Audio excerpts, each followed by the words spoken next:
दोस्तों एक बार फिर से आप सभी का आपके अपने YouTube चैनल मैथमेटिक्स एनीवे में स्वागत है। तो आज हम लोग देखेंगे सोशल साइंस का मोस्ट इम्पॉर्टेंट क्वेश्चन, बहुत ही इम्पॉर्टेंट क्वेश्चन है। क्वेश्चन है कि प्राकृतिक संसाधन, क्वेश्चन है कि सामान्यतः संसाधन को कितने वर्गों में वर्गीकृत किया जा सकता है।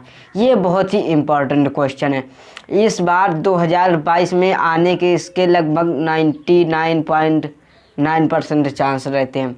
तो वीडियो को छोड़कर मत जाइएगा, आपको बिल्कुल रटा देंगे, बस 2-3 मिनट की बात है।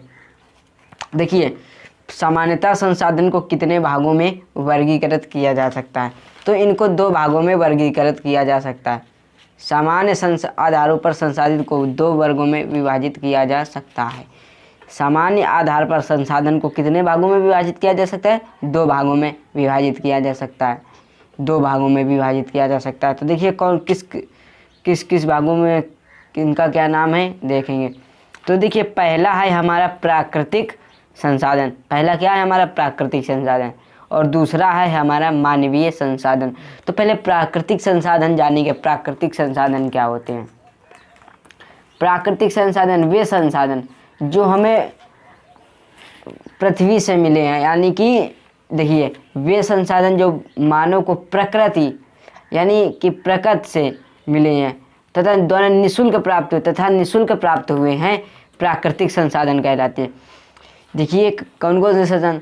वे संसाधन जो मानव को यानी हम लोगों को प्राकृतिक या प्रकृति द्वारा निःशुल्क प्राप्त हुए हैं, प्राकृतिक संसाधन कहलाते हैं। जैसे कि कौन कौन से संसाधन होंगे यहाँ पे? देखिए मिट्टी हो गई, जल हो गया, वायु हो गई, सूर्य तप हो गया, वनस्पति हो गई, जीव जंतु आदि। ये हमको क्या प्रकृति उपहार के रूप में मिले हैं, उपहार गिफ्ट के रूप में। क्या क्या? मिट्टियाँ, जल, वायु, सूर्य तप, वनस्पति, जीव जंतु आदि। तो ये हो गया आपका प्राकृतिक संसाधन। अब दूसरा आता है आपका मानवीय संसाधन। कौन सा आता है? मानवीय संसाधन। ये देखिए मानवीय संसाधन है।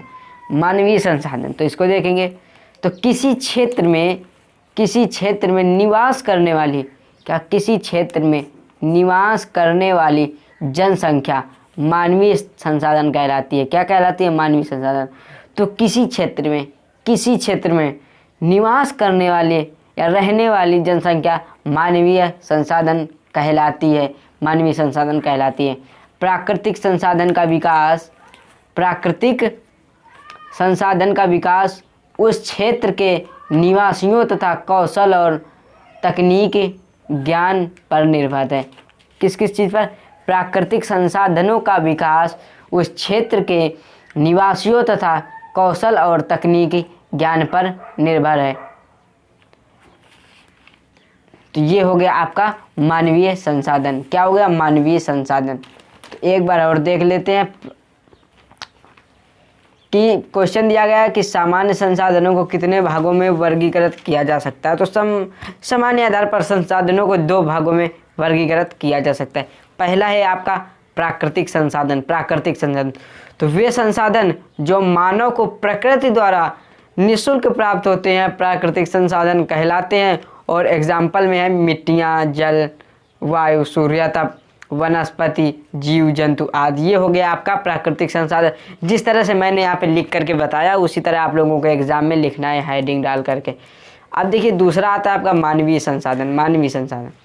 किसी क्षेत्र में निवास करने वाली जनसंख्या मानवीय संसाधन कहलाती है। प्राकृतिक संसाधनों का विकास उस क्षेत्र के निवासियों तथा कौशल और तकनीकी ज्ञान पर निर्भर है। तो उम्मीद करूंगा कि आज की इस वीडियो में किसी को कोई प्रॉब्लम नहीं होगी। तो बस आज की इस वीडियो में इतना ही। फिर मिलेंगे अगली वीडियो में, तब तक के लिए जय हिंद दोस्त।